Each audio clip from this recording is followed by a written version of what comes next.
questão. Depende se você está crescendo de acordo com a sua capacidade.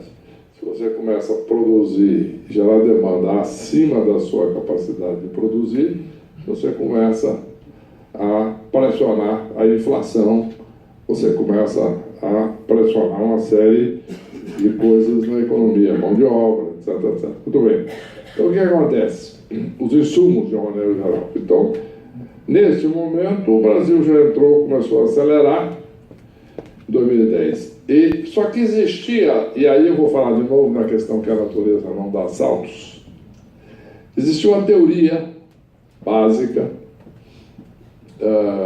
de economia que tinha prevalecido na América Latina, em alguns segmentos do pensamento, e existia um pensamento forte no Brasil sobre isso que nunca tinha sido testado, que era a ideia de que você incentivava muito a demanda, mesmo acima da capacidade de produzir, e que a oferta iria seguir. Isto é, as empresas iam investir em função disso, iam crescer e produzir mais, e tudo ia entrar num ciclo virtuoso. O problema dessa teoria é que a realidade mostra, e particularmente o Brasil mostrou, que no momento em que você faz isso, demanda um tempo grande para que as empresas vão se planejar, vão crescer, vão investir, vão contratar trabalhadores, etc. Tudo isso é um defasagem muito grande, e até lá a economia já inflacionou.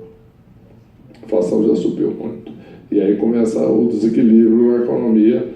Você, com a inflação elevada, isso começa a desorganizar e aí a economia começa a cair. E aí, quando você aumenta a capacidade de produção, está pronta, acontece que, na realidade, a economia já está para baixo. Muito bem. Mas, nesse momento, o Banco Central, então, atuando corretamente, em 2010, começou a, de novo, segurar a política monetária, isto é, aumentar a taxa de juros, segurar. Por quê? Porque a economia estava crescendo, começou a crescer muito, entrou muito acelerada em 2010. Qual foi o problema? Bom, então, mas qual o problema? É o seguinte: a capacidade de um país de crescer a uma taxa acelerada boa, mas não muito, mas é a chamada taxa de equilíbrio, é o potencial de crescimento sem inflação. Cada país tem uma taxa diferente. A taxa do Brasil da época era aí um pouco abaixo de 3, 2,7, 2,5, 2, por aí. É um cálculo meio impreciso. É 2,5 a 3, vai. E o Brasil entrou acelerando para crescer a mais de 7. Muito bem. O Banco Central apertou a política para trazer isso, começar a trazer isso mais para baixo. E equilibrar e continuar crescendo por muitos anos. Porque o problema não é dar um salto de crescimento. Isso aí é uma coisa que o Brasil tem feito muitas vezes na história. É o chamado voo de pato. Acelera, entra em crise, cai. Acelera, entra em crise, cai. Então, o que nós temos é que manter um voo constante. Voo da águia. E não é à toa que em alguns países tem a águia como símbolo. Então, o que é que nós temos? Então, é um voo estável e de longo curso. Então, o que acontece? No entanto, as autoridades fiscais, naquela época, que acreditavam nessa política chamada demand side, né? Que é a política gerada, impulsionada pelo consumo, as autoridades fiscais começaram a acelerar ainda mais os gastos públicos para continuar acelerando, e a economia já estava acelerada. Muito bem, então nós ficamos aí, começou o primeiro descompasso entre política monetária e política fiscal. Política fiscal procurando expandir, mas ainda é a política monetária procurando contrair. Então já houve o primeiro desequilíbrio na economia já em 2010. Isso se acentuou, porque em 2011 nós tivemos então a eleição de uma presidente que decidiu bancar essa política e acelerar mais, de convicções firmes nessa política de impulsionamento pela demanda, pelo consumo. Como eu disse, voltando ao que eu falei no começo, a natureza não dá saltos. Então, existia na América Latina, principalmente, essa teoria do impulso pelo consumo, chamado demand side, e isso era inevitável que cedo ou tarde isso fosse ser aplicado no Brasil, e foi. Muito bem. Então, a presidente começou a acelerar ainda mais o impulso fiscal, né? Gastando mais. E a economia tinha crescido 7,5% em 2010, estava já funcionando acima da capacidade. E o governo começou a gastar mais, e o Banco Central, que estava já, tinha, como eu mencionei, adotado uma política de contenção, né? Uma política de equilíbrio, o que aconteceu? Surpreendentemente, em agosto de 2011, o Banco Central cortou a taxa de juros, ajudando a botar mais impulso ainda na economia de 2011. Bom, muitos então poderiam pensar, bom, então a economia cresceu em 2010 7,5% e 11 então foi para 9%. Não. O contrário. E aí vem o meu ponto que eu estava levantando. A economia aí começou a cair. O contrário. Mas por quê? Por várias razões. Primeiro, a inflação subiu. Começou a desorganizar a economia.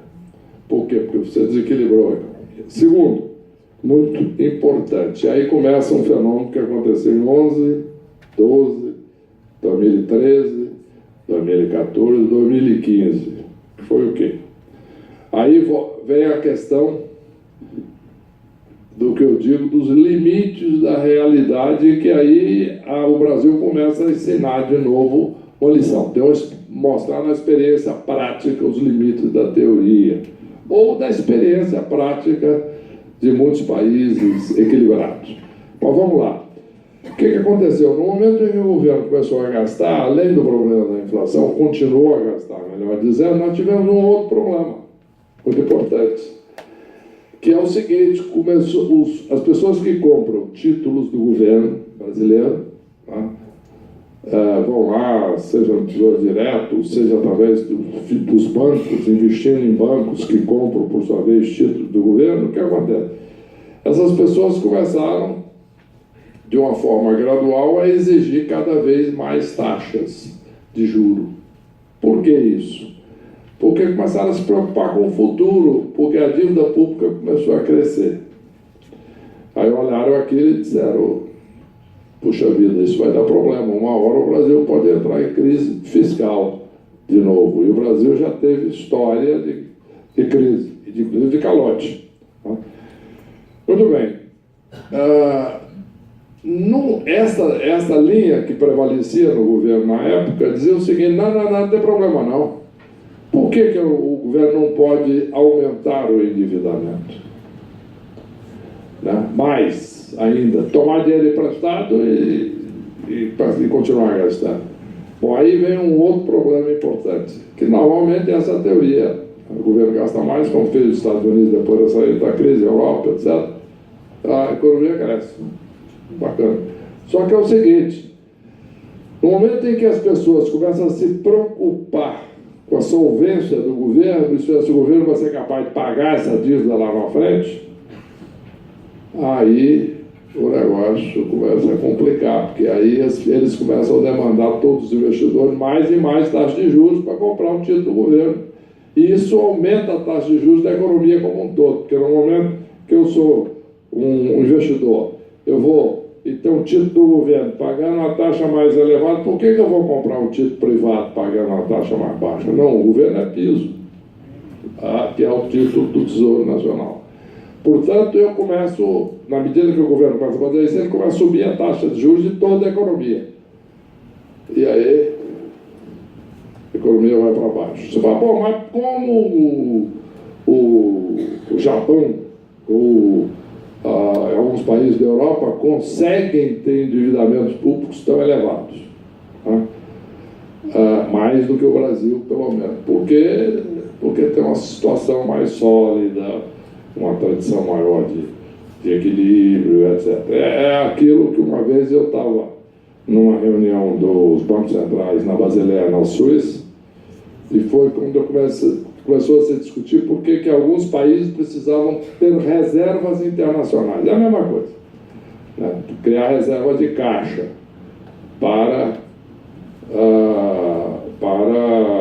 assegurar previsão de crise. Isso tem sido fundamental para o Brasil, reserva internacional, para prevenir crises na área externa. Aqui eu já estou falando um pouquinho aqui da questão externa, mas que é similar, né? Como é sobre muita dívida externa, é importante que você tenha reserva de caixa para diminuir isso. Eu estava sentado lá, senta na Basileia por ordem alfabética. Estava sentado do meu lado o presidente do Banco Central do Canadá. E eu era um bom amigo. Num certo momento ele virou, no meio daquela discussão, discutir a China, porque a China tinha $1 trilhão de reserva, o Brasil naquela época já estava aí aproximando dos 300 bilhões. E aí vira o presidente do Banco Central do Canadá e me diz: ô Henrique, nós no Canadá não precisamos de reserva internacional. Por que você precisa de reserva internacional no Brasil? Eu virei para ele, chamava-se Marco. Falei: Marco, o dia que você estiver chamando o Brasil de uma economia avançada, nós não vamos mais precisar de reserva. Enquanto você estiver chamando o Brasil de economia emergente, nós precisamos de reserva. Evidentemente foi uma maneira de mostrar para ele, porque independente de chamar o Brasil de economia avançada, não vai resolver o problema. O problema ele estava expressando uma realidade. Nós não somos uma economia consolidada, etc. Então nós precisamos ter reserva internacional, nós precisamos ter um determinado limite de endividamento público. A realidade mostrou que mesmo no exterior também tem, né? Esse país da Europa começaram a quebrar também. E aí quebrou a Grécia, quebrou Portugal, a Espanha também quebrou, e foi por aí, né? Principalmente o sul da Europa. E a Suécia também teve problema antes. Mas então, o que acontece? Mas o problema é que um país mais instável, com histórico de crises, ele tem limites menores de endividamento. Simples quanto isso. Se você tem uma história longa de estabilidade, cumprir as suas obrigações, você pode desfrutar um pouco mais de confiança. Senão, você tem que tomar mais cuidado. E aí fala: mas eu não quero, não gosto dessa situação. Aí é um perigo isso para todos vocês ficarem alerta a isso, essa história de ficar inconformado com a situação. Isso é um perigo na vida pessoal, é um perigo na empresa e é um perigo no governo. Por quê? Porque existe uma coisa interessante que quem cunhou uma frase histórica sobre isso é um escritor do Rio de Janeiro, que era um cronista também de jornal, escreveu muita peça de teatro, etc. E era o Nelson Rodrigues. E ele dizia uma coisa muito importante, que todos nós devemos prestar atenção. Eu deixo primeiro essa frase com vocês. A frase dele era: nada mais brutal do que o fato. O fato. Devemos lutar contra os fatos. Então, objetivamente, no momento você diz assim: não, eu acho um absurdo que a Alemanha